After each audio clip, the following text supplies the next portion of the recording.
Sa ulo ng mga nagbabagang balita. Ilang tendera ng mga bulaklak na lugi sa undas. Pagtataas ng entrance fee ng Botanical Garden, inalmahan. Sigla ng turismo sa Sagada unti-unting nanunumbalik. Tradisyonal at modernong mga kasuotan ng mga ibaloy, ibinida.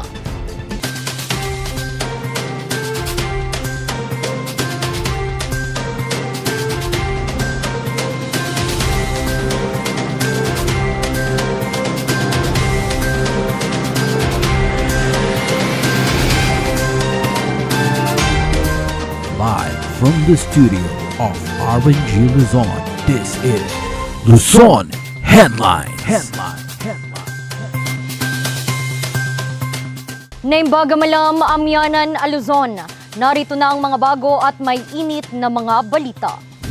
Bagamat nagdaan ang undas at lumuwag na ang mga restriksyon, hindi pa rin umano nakakabawi ang mga flower vendors sa Baguio City. Kung bakit alamin sa report ni Lori Wakat. Taon, ganado siyang magbenta ngayong undas. Ang problema, nagkabagyo, naudlot yung maganda sana na transaction o kaya kwan ng mga bulaklak. Kasi ngayon lang sana sila babawi din.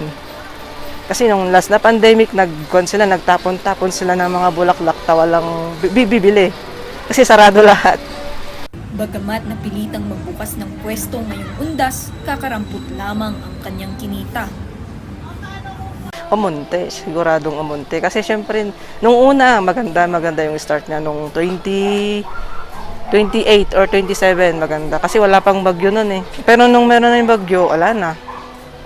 Yung mga umakyat na lang na siguro, kailangan talaga nila ng bulaklak kasi wala silang may benta sa baba. Maliban pa riyan, nakadagdag din ang pagsasara ng Baguio Cemetery noong November 1 sa pagtumal ng kita ng ilang tindera ng bulaklak. Maraming bibili ngayon na sa sementeryo ngayon sana. Pero wala, close. Kaya ayun. Siguro tapos na silang nagbigay kasi per district nung last days. Medyo nalugi kami ngayon kasi mahal ang kuha namin mga bulaklak. Grabe naman ang grados, 250. Paano naman namin i-arrange yung 250 pagka-shy ng ilang pasong outcome niya, yung output? Kaya ang mga bulaklak na natira noong undas, kanila na lamang daw didiskartehang mabenta. Merong natira, paunti-unti rin ina-arrange namin, nakukuha rin. Pag-aaralan na lamang daw nila ang pag-a-arrange ng mga bulaklak na sasakto sa darating na Pasko at bagong taon. Pero asahan daw ang pagtaas ng presyo ng mga bulaklak sa mga susunod na araw. Lori Faith Wakat para sa Luzon Headlines. Nagbabadyang tumaas ang entrance fee sa Botanical Garden ng Baguio City. Umalma rito ang ilang namamasyal. May report si Jubel Galapate. Makukulay na mga bulaklak, Chinese-style garden, San Francisco Bridge at marami pang ibang atraksyon ang matatagpuan sa Botanical Garden ng Baguio City. Isa ito sa mga pinapasyalan ng mga turista at ng maging ng mga residente. 10 pesos ang entrance fee para sa mga adult at 5 pesos naman sa mga bata. Worth it naman siya kasi yung view kailangan din siyang i-maintain tapos para ma-improve din. Kasi kaya naman siya naging ganyan dahil inayos sila. So para may improvement pa siguro silang magagawa pa sa next sa future. Pero ang entrance fee nagbabadyang tumaas. Ipinanukala kasi ni Councilor Lilia Farina sa Konseho ng Lungsod na gawing 150 ang entrance fee para sa mga adult tourists, 50 pesos sa mga residente ng Baguio at 30 pesos naman sa mga 12 years old and below. Ito ay dahil sa hiling ng City Environment Parks and Management Office. We impose environmental fee sa mga public spaces na minamanage natin tulad ng Botanical Garden. And yung entrance fee na yun, okay, which is actually an environmental fee, being charged to the tourists, will not be used not only for the upkeep and maintenance of Botanical Garden itself. Marami ang umalma. pagtaas ng 150 pesos na entrance ay medyo masyadong malaki. Hindi lang medyo pero masyadong malaki. Kasi para sa akin, maganda tong lugar natin. Pero siguro ginagamit nila yung entrance para sa maintenance. Pero hindi makatarungan yung... Sa aming turista ha, kasi hindi naman kami mayaman. Budget lang talaga yung pangpunta namin dito. Yung masyadong mataas po naman yung 150. So kung possible naman, babahan naman din nila. Kasi sa dami ng pumapasok, yung 150, sobrang taas naman na yun. Alam naman natin na pang-improvement namin naman ang Baguio yun. Pero as much as possible, yung kayang swak din sa budget ng mga turista. Pero, ayon sa SEPMO, maaari pang mapalitan ang panukalang singil habang hindi pa ito na isa sa pinal. Ang ordinansa ay aprobado na sa unang pagbasa sa Konseho noong 15 ng Oktubre. Jovel Galapate para sa Luzon Headlines. Katuwang ng mga barangay ang isang hotel sa Baguio City para sa paghahanda sa mga kalamidad. May kwento si Charles Limon. Hindi ligtas ang Barangay Country Club Village sa iba't ibang klase ng kalamidad.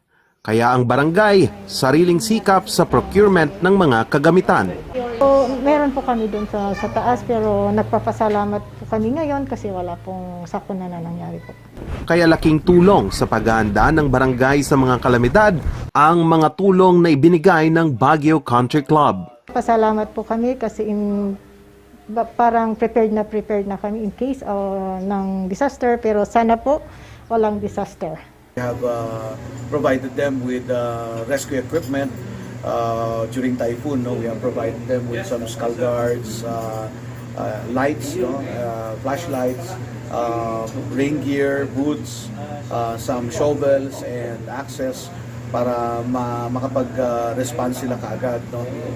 Paraan ito ng pasasalamat ng club at pagbibigay suporta sa mga barangay na katuwang na nila sa mahabang panahon. Into a chartered city noong 1909, we could safely say that probably there already were residents in this area as early as that time. So we could say na more than 100 years na siguro yung coexistence ng mga residents ng barangay na yan and ng Baguio Country Club. Mga gamit sa disaster risk reduction and management gaya ng pala, helmet, mga ilaw at iba pa ang ibinigay. Maliban dito, nagbigay din ng club ng mga laruan at mga kagamitan para sa daycare center ng barangay. Full naman po na may ganyan pong ibibigay yung country club po kasi po malaki pong tulong po yan sa development ng kanilang skills, ganyan, kasi nasa daycare pa lang sila po. So, yung mga ganyan po na bagay ay kinatutuwa po natin kasi po malaki pong tulong sa atin, sa mga bata po. Balak pa ng club na maghatid ng iba't ibang tulong sa iba't ibang barangay sa lungsod na naging katuwang na nila sa mahabang panahon.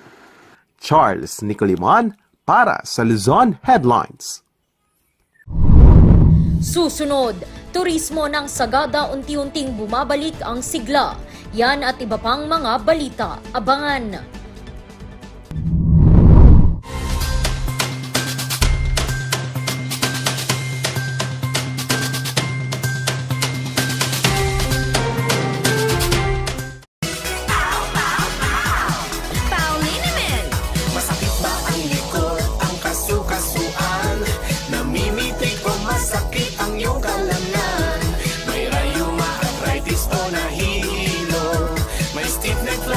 So masakit ang ulo sa Pauliniment yung haway garantisado. Pauliniment, isang pahig ka lang. Dahil walang out sa Pau! Sa mga mahal nating OFW na nagpaplanong mag-alaga ng hayop bilang karagdagang pangkabuhayan, alam nyo ba na ang King's Vita Plus Animal Feed Supplement isa sa mga pinagkakatiwalaang produkto ng Animal Backyard Raising? Sa pamamagitan ng King's Vita Plus Animal Feed Supplement, mabilis ang kita dahil makapagbigay ito ng mas mabilis na pagbigat at paglaki ng mga inaalagaang hayop. Ito'y dahil sa mga benepisyong hatid ng King's Vita Plus Animal Feed Supplement tulad ng pampalakas ng mga buto, pampabigat ng timbang, pampadami ng ng gatas ng kambing at baka, mabilis na paglaki, proteksyon ng mga sakit, maiwasan ang dehydration at energy booster, pampagana sa pagkain dahil puno ito sa vitamins at minerals, electrolytes, calcium at D3, amino acid at enzyme, omega-3 at probiotics. Sa paggamit, imix lang ng 1 kutsara sa 1 galon ng tubig o 1 kutsara sa 3 kilo ng feeds at ibigay ito araw-araw. Huwag mag-alala dahil wala itong overdose. King's Vita Plus Animal Feed Supplement, mabibili sa mga Agrivet stores.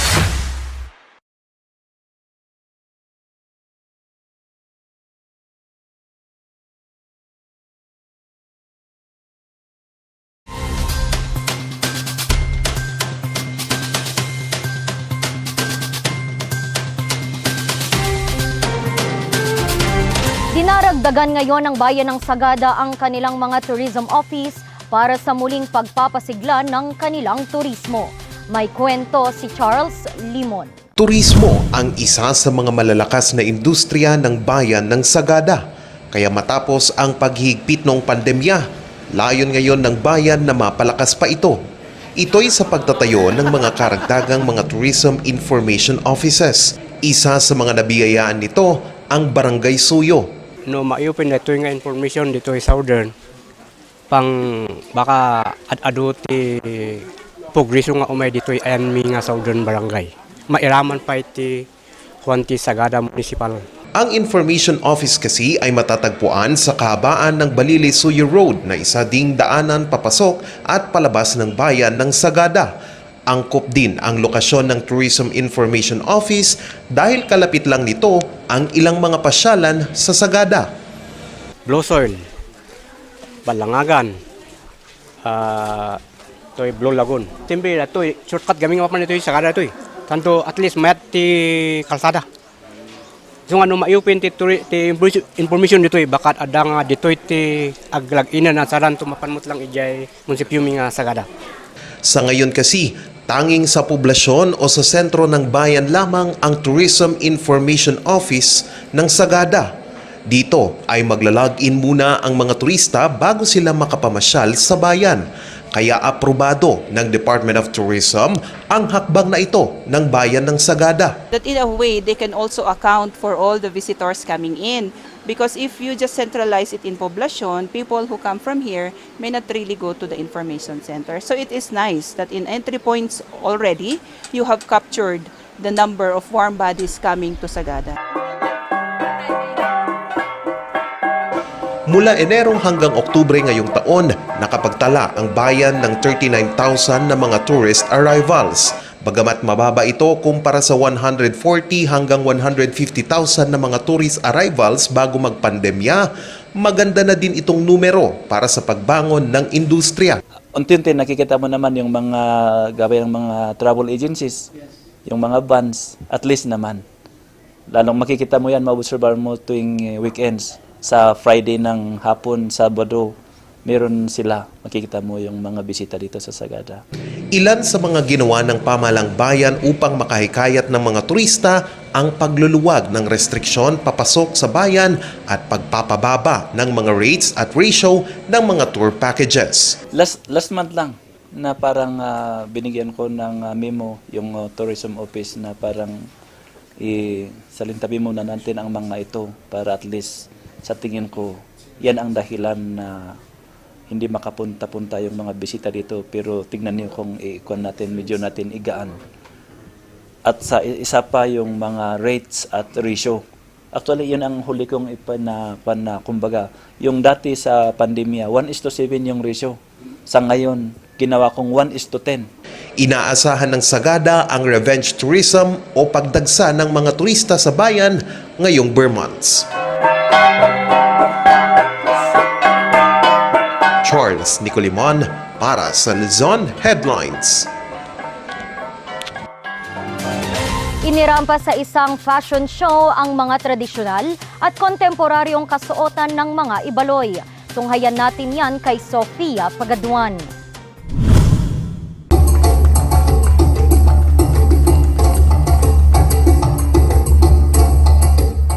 Buong pagmamalaking rumampa ang mga modelo sa entablado, suot-suot ang mga naggagandahang tradisyonal at kontemporaryong mga kasuotan. Purpose ng itong Ibaloy Festival kasi is to show the highlights the Ibaloys. And some of our younger people do not know yet our costumes, our attire. And it should be yung proper way of wearing it, yun ang the most important thing that they should know. Tegong, who came from Kabayan. Alaysa is wearing an Ibaloy Tagay. Aliw at pagkatuto ang handog nito sa mga manonood. Bawat kasuotan kasi ay may kwento sa likod nito. Good opportunity for us Igorots na laging nami-miss, ang tawag nito? Misconcept. Yes. Good opportunity for us to show na ito talaga yung mga Igorot. Ito talaga yung itsura nila, ganito yung pananamit nila, ganito yung way of life nila. Ilan sa mga kasuotan dito ay palatandaan din ng mga karanasan ng ilang mga Ibaloy. Discrimination. I studied in Manila, and then when they knew that I am an Igorot, they were looking for my tail, and I said, these people has to be taught of how we are as Igorot in the mountains of the Cordillera. And that began my quest to just use the indigenous materials in my designs. Isa sa mga advokasya ni Hilson ay pagpapalaganap ng paggamit ng hand-woven materials. Bata man o matanda, ang kanilang mga kasuotan ay may halong Ibaloy textile.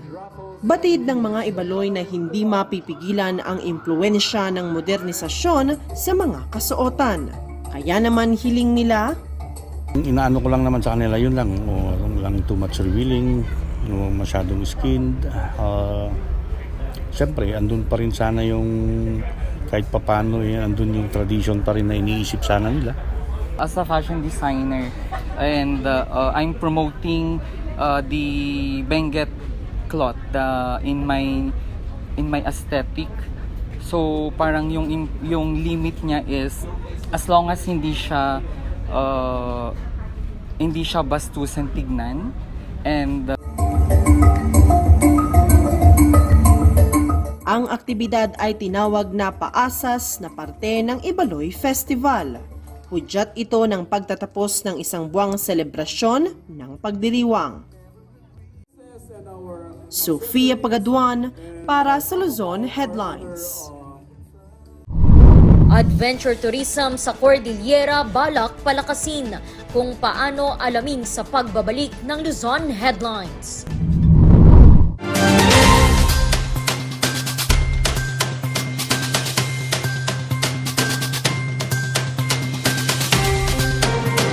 Hear the music of the heart. Let our music take you there. Where Star will take you everywhere. Bringing music closer to your heart. Star will take you there.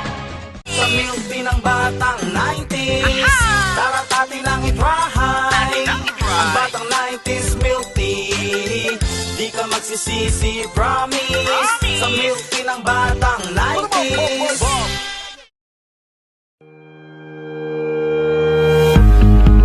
The Baguio Country Club, the first and only 5-star mountain resort in the Philippines, is fully equipped and ready to welcome you back. The club has thoroughly worked on adapting to the new normal. The usage of any of the facilities and amenities of the club is governed with specific rules, regulations, and procedures in accordance to the medical, physical distancing, and disinfecting protocols. And as you return back here to your second home and make new memories with us, we assure you that at the Baguio Country Club, you do not have to worry, because we can assure you that the club continuously puts great importance to the health, safety, and wellness of its members, guests, and employees.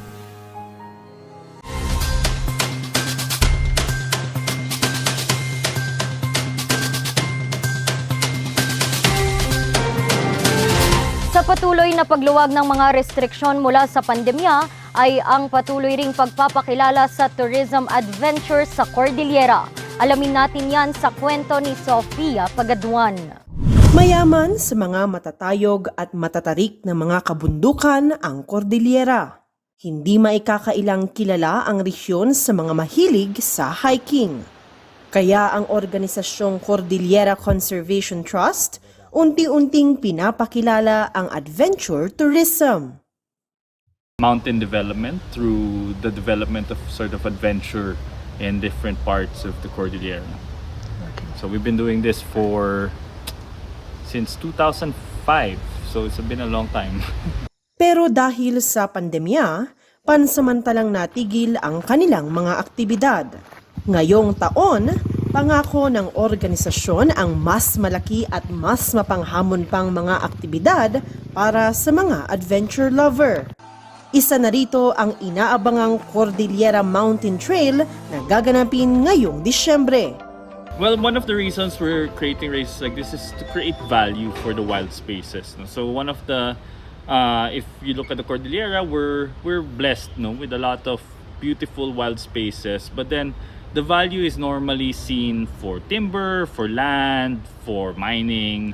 There's no intrinsic value in the wild space just being left alone, no? Left alone as, just beautiful, no? Parang a lot of people don't see value in that. Malaking oportunidad ito para kay Francine sa mga katulad niyang store at homestay owner na magkaroon muli ng mapagkakakitaan. Yung product namin, pupunta namin doon. Kami mismo ang maglalapit pa sa kanila. I think sir, etong yung tourist spots namin. Kasi eventually na-develop yung mga in the help of the barangay officials at saka yung mga turistang pumupunta. Mas lalong na-develop or nakikilala yung mga tourist spot namin. Nagsimula ang Cordillera Mountain Trail taong 2015. Simula noon, naging advokasya na rin ng grupo ni JP na matulungan ang mga residente kung saan gaganapin ang kanilang mga trails. Train them how to market their product. We train them how to do accounting and all of these things through the University of Baguio. And then when we do the events, they automatically have customers. So it creates a value na parang, we don't have to touch the mountain. We don't have to clear cut the forest to make a garden. We don't have to do mining to make money. And it's actually an easier job, no? Sa pagbabalik ng Cordillera Mountain Trail sa Itogon ngayong Disyembre, paniniyak ng grupo ni JP na kabilang din ang mga residente sa makikinabang. Bukod sa Cordillera Mountain Ultra, inaabangan din ang kauna-unahang canicross sa bansa. Ito ay isang uri ng trail run na kasama ang mga alagang aso. Umaasa ang grupo ni JP sa partisipasyon ng mga kalahok mula sa iba't ibang panig ng bansa. Sofia Pagaduan para sa Luzon Headlines. At yan ang mga balitang nakalap ng Luzon Headlines ngayong araw. Muli, maraming salamat at magandang araw sa ating lahat.